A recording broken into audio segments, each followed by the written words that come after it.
Doesn't anybody remember Robot Chicken?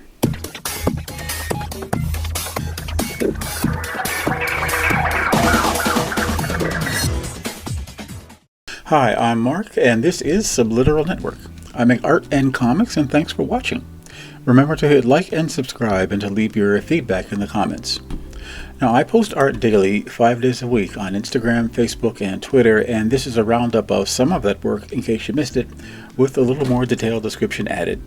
You can read my Una the Cave Bunny comics free at radiocomics.com, and my new one-shot comic called Searchers is now available at burningstarcomics.net. Now please visit my Patreon page if you'd like to support my work, and all these links are in my description and bio, and please watch till the end so you don't miss anything. I only posted a panel of this, but this is an entire page of Sonic sample pencils that I drew.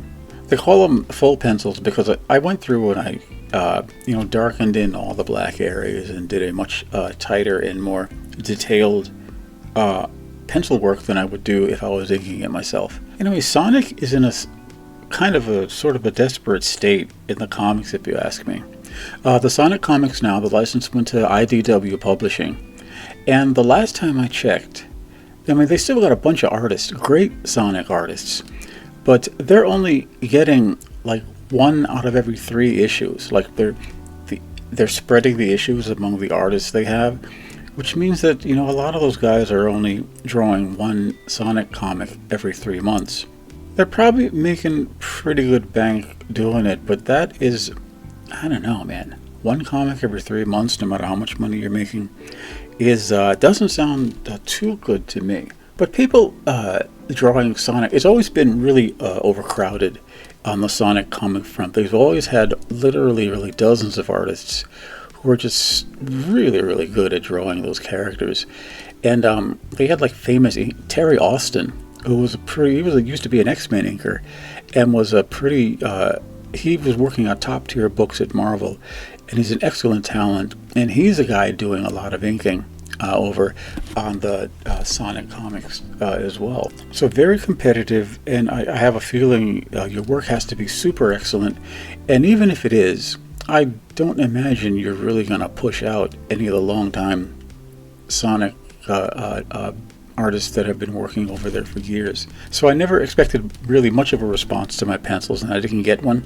But I'm glad I tried them, and I like drawing the Sonic characters to start with, and it really informs the work that I'm doing now. My goal is to make my work look as good as the Sonic comic artists. What these guys are doing is top tier furry cartooning. They're just the best at it. It's the best being produced, and people don't tend to think of Sonic as furry comics, but they're animal characters drawn in a cartoon style. So they definitely are. One of my Cave Bunny Girl drawings in Sharpie on 5.5 by 8.5 cardstock that I managed to get into Procreate and do a pretty complex paint job on it. I also didn't skimp on the nudity, so it's cropped pretty well here. But I really wanted to take some time, build up kind of a nice lighting situation, and try to get kind of real subtle with my colors and get some textures going on in it. I'm very interested in pushing Procreate to see what it can do and how much it can do, and I haven't really reached any limits yet. I'm just using it to color line work. I want to try to use some opaque painting techniques as much as I can, just to, once again, push it and see what I can get out of it. And I haven't been disappointed with the program yet. I really love painting in Procreate. Does anyone else remember that Robot Chicken episode where, the old cartoon, Chip and Dale's Rescue Rangers, and so Robot Chicken's doing this parody of it. And since Chip and Dale don't wear any pants, Gadget Hack Wrench, who's in this cartoon here, decided she wasn't going to wear pants either. And so it was actually kind of funny. There used to be, and maybe still is, a whole subcult of people who thought Gadget Hack Wrench was sexy. And I never was part of that subcult, but I liked cartoons, and I would watch the Rescue Rangers and just sit there and think, what the hell are people talking about?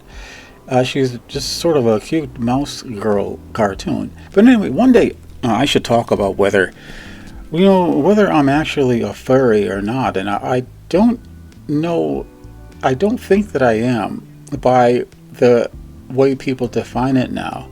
I came into furry art by way of cartoons and animation. I always watched cartoons on TV, and a lot of them had animal characters, but I never really thought of them as as sexual objects. I've just loved cartoons and cartooning, and I came into it in the 80s, more or less innocent about all of the background that other people were getting into.